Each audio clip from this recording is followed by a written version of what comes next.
Hello दोस्तों, मैं Ritesh sir from आरकेआर classes. इसके पहले जो हम लोग सरनी का चैप्टर स्टार्ट किए थे, तो मतलब हम कुछ बेसिक कॉन्सेप्ट और उस सरनी से रिलेटेड जो प्रॉपर्टीज है उसको लिखवा कर छोड़ दिए थे। तो आज जो हम लोग स्टार्ट कर रहे हैं, सरनिक से रिलेटेड जो भी बेहतरीन बेहतरीन क्वेश्चन बन सकते हैं आपके 12वीं क्लास से रिलेटेड, जेई मेन से रिलेटेड, तो उस क्वेश्चन को हम लोग सॉल्व करने की कोशिश करेंगे। और सॉल्व करने का तरीका देखिएगा, इससे बेहतरीन सॉल्यूशन आपके पूरे यूट्यूब पर नहीं मिल सकता। मैं आपको गारंटी देता हूँ, आप अपनी मर्जी से बनाइएगा। There is no any formula required to solve this question. आप बोलिएगा तो 5 भर के हम बना देंगे, आप बोलिएगा तो 10 भर के बना देंगे। कुछ भी बोलिए ना, आप कुछ भी बोलिए, आपकी मर्जी से मैं बना दे रहा हूँ। 10 भरिए, 20 भरिए, 50 भरिए, 70 भरिए, कुछ भी भरिए। ऐसा क्यों? क्योंकि यहाँ दिखाई दे दिया सिमेट्रिक है। सिमेट्रिक मतलब एक जैसा, यहाँ ए बी सी है, यहाँ ए बी सी है। हम अपनी मर्जी से कुछ भी भर देंगे। लेकिन बाबू एक बात ध्यान दीजिए कि अगर हम 5 भरते हैं तो 5 स्क्वायर बड़ी लंबा हो जाएगा। तो क्यों ना हम 1 भर दें। आप 5-10 भी भर के बना सकते हैं, कोई दिक्कत ना है। तो हमने क्या किया, पुट ए बराबर 1, बी बराबर 1 और सी बराबर 1। तो ये हो गया 2, ये हो गया 1 1, ये हो गया 1 2 1, ये हो गया क्या हमारा 1 1 और 2 बराबर के गुणे ए 1, क्या हो जाएगा 1। और इसको हम सॉल्व करेंगे तो ये मेरा कितना आएगा, 4 आएगा। 4 बराबर के, और के का जो वैल्यू था 4 था। अब ये गधा ये भी नहीं कर पाएगा क्या?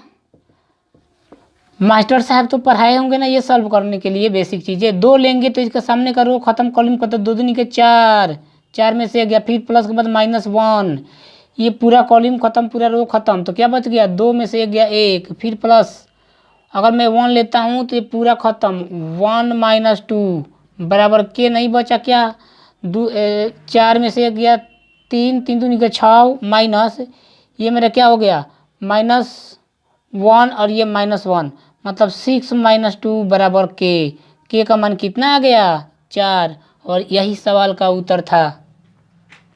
हम लोग स्टार्ट करेंगे क्वेश्चन नंबर 2। ये जो क्वेश्चन है एकदम जेई मेंस और जेई एडवांस के लिए रिलेवेंट है, और आपके एग्ज़ाम में भी पूछा जा सकता है। आपके 12वीं के एग्ज़ाम के लिए भी बेहतरीन क्वेश्चन है और आईआईटी के लिए भी बेहतरीन क्वेश्चन है। देखते हैं क्या हो सकता है इसका सोल्यूशन।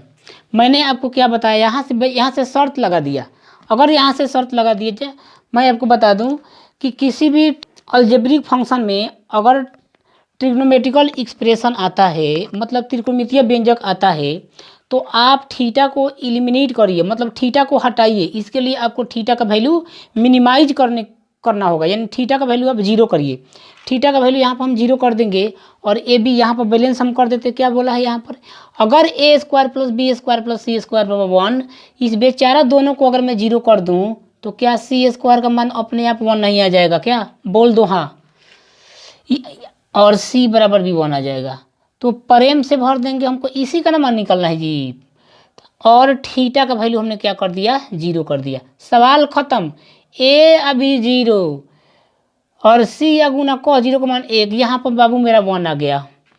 यहाँ हम देख रहे हैं a गुना b 0, 1 - cos 0 का मान 1, 1 में से 1 गया 0, ये भी 0 आ गया, ये भी 0 आ गया प्रेम के साथ। ये भी 0 गुना 0 सारे 0 आ गए।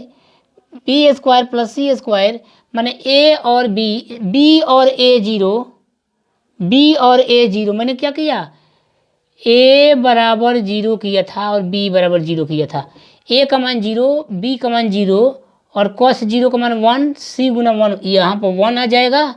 ये क्या आ जाएगा, b गुना 0, 1 - cos 0 1, 0 हो गया। और ये क्या हो जाएगा, c गुना a, मतलब c का मान तो केवल 1 है, a का तो मान 0 है, तो 0, ये भी मेरा 0 आ गया। ये मेरा क्या हो जाएगा c का मान 0, b का मान 0, c का मान 1, b का मान 0, तो पूरा 0 हो गया।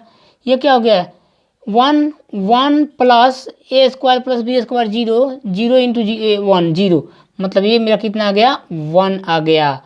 अगर किसी सारणी के 2 रो या 2 कॉलम आपस में बराबर हो जाए, 2 रो या 2 कॉलम आपस में बराबर हो जाए, तो कौन नहीं जानता है कि उस सारणी का मान 0 होता है। यही सवाल का आंसर है। ये प्रॉपर्टीज मैंने पिछले वीडियो में आपको बताया था।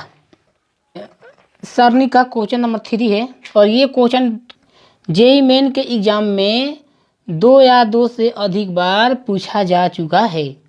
तो इस सवाल में क्या बोल रहा है, A1 A2 A3 गुणोत्तर श्रेणी में है। A1 A2 A3 गुणोत्तर श्रेणी में है। क्या मैंने आपको मास्टर AP मास्टर GP कभी पढ़ाया है?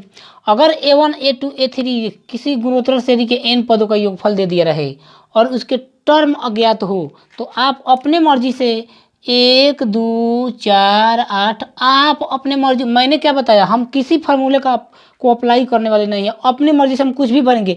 1 2 4 क्या है जीपी में नहीं है, 2 4 8 कुछ भी भर दे यार, हम आपको यहाँ पर कोई प्रतिबंध नहीं है, आप कुछ भी भर दीजिए, अपने पिताजी का नाम भर दिए तो भरिए तो सवाल का आंसर आ जाएगा। हम कोई फार्मूला अप्लाई करने नहीं जा रहे हैं, हम कुछ भी भर देंगे।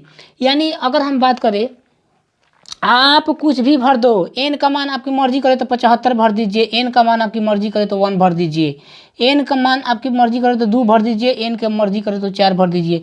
देयर इज नो एनी प्रतिबंध, आपके कोई प्रतिबंध नहीं है।